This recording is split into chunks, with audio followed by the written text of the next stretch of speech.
13 is, the wording is an isolated antibody or portion thereof that binds specifically to the full-length neutrocrine alpha polypeptide or the extracellular domain of the neutrocrine alpha polypeptide. So the ruling in this case, the CJEU said in order for an active ingredient to be regarded as protected by the basic patent in force within the meaning of 3A, it is not necessary for the active ingredient to be identified in the claims of the patent by a structural formula. So this first part of the ruling is very clear and provides some clarity on the subject. They go on to say that where the active agent is covered by a functional formula in the claims, Article 3A does not, in principle, preclude the grant of an SPC for that active agent on the condition that it's possible to reach the conclusion based on the claims, of course interpreted in light of the description of the invention by the requirements of Article 69 EPC to do with the scope of the claim, and that the claims relate implicitly but necessarily and specifically to the active agent in question. So this is a matter that they said should be determined by the referring court. So this is, as you see, a lot less clear. And after this judgment, I think both parties claimed victory because they thought it worked in their favour, which basically shows how unclear it is. So this case was referred to the CJEU by Justice Warren of the High Court in England and Wales, and he basically, as I went back to him, he's basically said in his judgment, he criticised the CJEU in no uncertain terms and said, as will become apparent, one thing the judgment does not give is the clear guidance which the reference was designed to obtain. So he wasn't pulling any punches there. So the ruling goes on to say, there is no doubt that tabalumab is an antibody which binds to the neutrocrine alpha. And this is also a fact that Eli Lilly accepted that they would fall within the scope of that claim.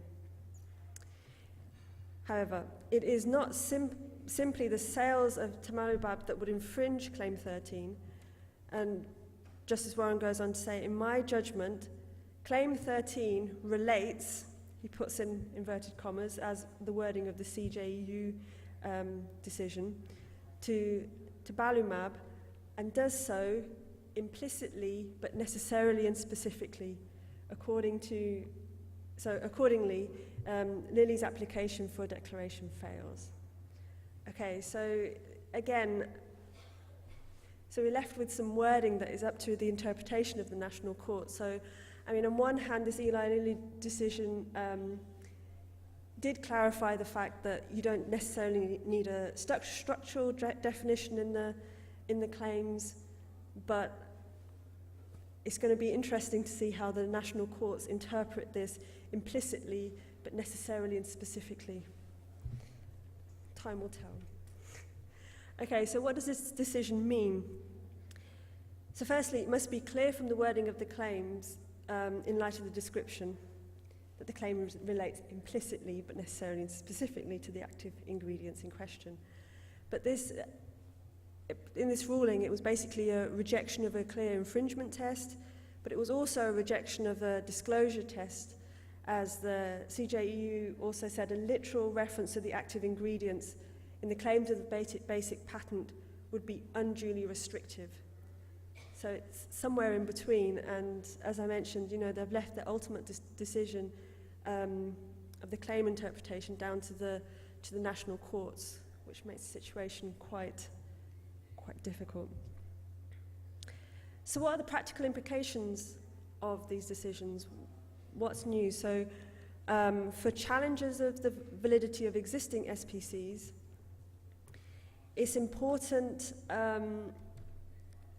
it's important to check whether the description contains sufficient specification of the approved product. So if you have a claim with a broad functional language, you have to see whether it is implicitly but necessarily and specifically disclosed in terms of the specification.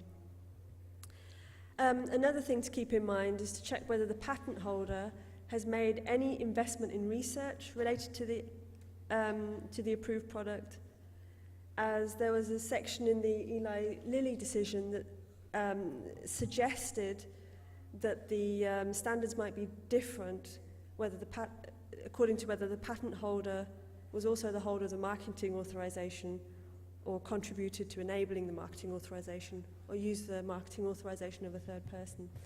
This has been quite heavily criticized, but that's how it is in the ruling. So there are ways of challenging the validity of existing SPCs.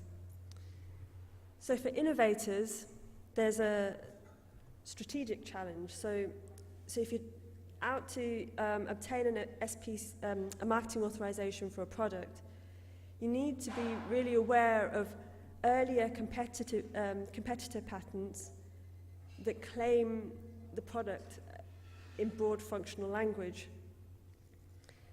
Yeah, so if that's enough to apply and obtain for an SPC, it could put your freedom to operate at risk. So actions you could take, the initiation of a declaratory action to confirm that the SPC cannot be obtained.